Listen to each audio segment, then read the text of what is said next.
In this lecture, I want to introduce you to the basic judgment aggregation model. We're going to start off with a set of propositions. These are just formulas in some fixed logical language. For simplicity, we're just going to work with classical Boolean logic, or classical propositional logic. So let L be this logical language, and we're going to just work with the usual Boolean connectives. So we're going to start off with a set of atomic propositions, P, Q, R, S, and so on. So I'm going to use lowercase letters towards the end of the alphabet to denote the atomic propositions. And then we can form more complex formulas using the Boolean connective. So for example, we might use and, so this symbol stands for and, this symbol stands for or, the arrow stands for if then, and then we also have negation. So for example, we might construct a complex formula of the form P and not R implies S. So a formula of this form is what in the literature is called a proposition.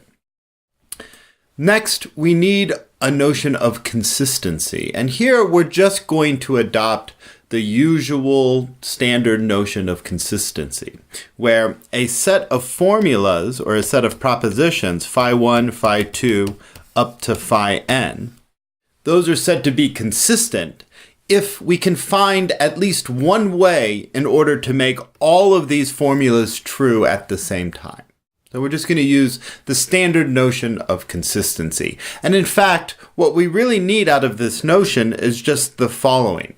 We need to note that P and not P is inconsistent. There is no way, it's impossible to make both P true and P not true at the exact same time. So it's impossible for here and now, right at this very moment, for it to be raining and not raining at the exact same time in the exact same position.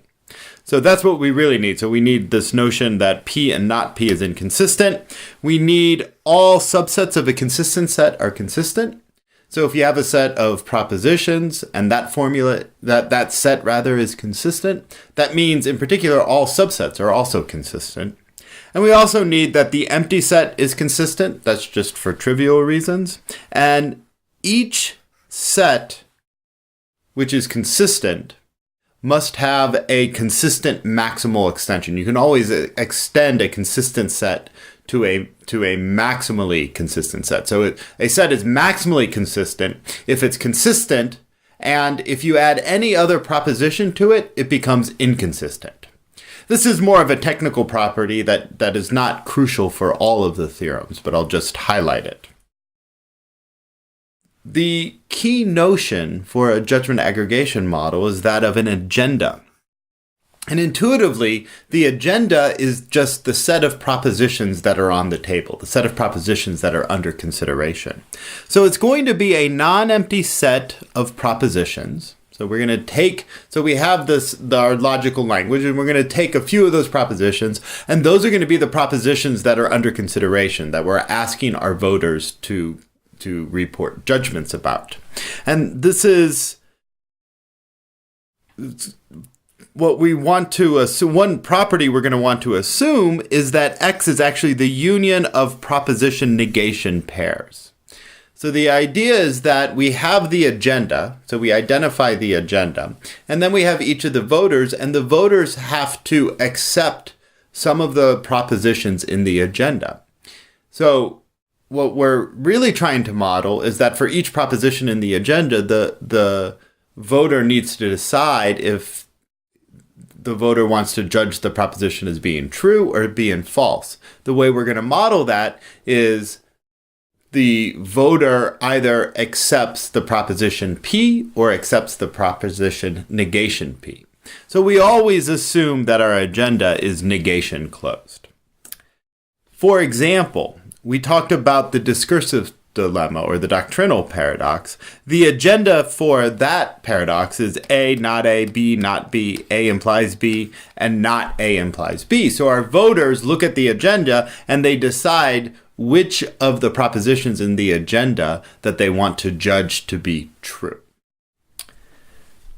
Next, we say, given an agenda, each individual i's judgment set is just going to be a subset of the agenda. So for each individual I, each voter, the voter looks at the agenda and identifies a subset of the agenda. We're going to assume that our voters are consistent, or our experts are consistent. So they look at the agenda and they identify a consistent subset of the agenda. We're also going to make an assumption that the agenda is complete. This just means that our voters are fully opinionated with respect to the agenda. For all formulas in the agenda, and remember, the agenda is going to be negation closed. So for every formula P, both it and its negation are in the agenda. For every such formula, the voter either accepts P or the negation of P.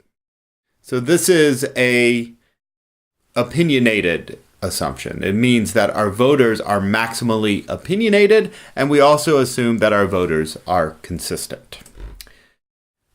Given an agenda and a set of voters, we're going to define a profile to just be a tuple of agenda sets. There should be A1, A2, up to AN. Each AI is assumed to be a judgment set, so it's a consistent and complete with respect to the agenda set.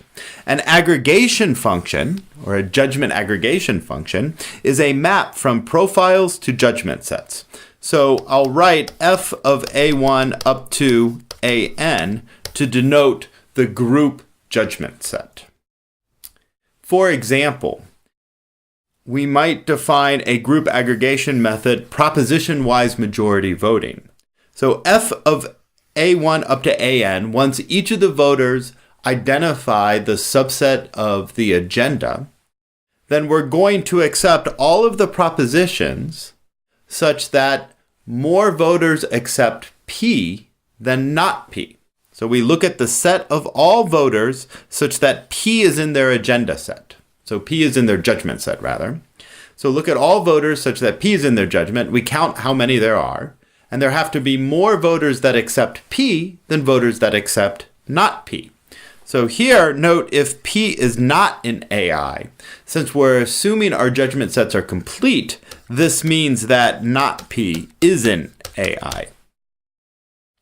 Next, we could impose a dictatorship. So a dictator just simply, for any profile, identifies the judgment set with the voter I. So if I is a dictator, given any profile, the output of that aggregation function is just voter I's judgment set. We also can have a notion of a reverse dictator. So a reverse dictator is a voter I such that given any profile, the judgment set is just the negation of every proposition that that voter accepts. So it's a kind of a perverse notion of a dictatorship. So we identify this dictatorship, and then we just take the opposite of everything that that dictator accepts. Two assumptions that I want to talk about. The first is the universal domain condition, and we've seen this already when we discussed Arrow's theorem. So the universal domain just means the domain of F is the set of all possible profiles of consistent and complete judgment sets. So it's just the standard universal domain condition. We also impose a property on the output of our functions, what we'll call collective rationality. We're going to impose that our judgment aggregation functions must always generate consistent and complete collective judgment sets. So the group judgment set has the same rationality properties as each of the individual judgment sets. So this is our basic model of judgment aggregation.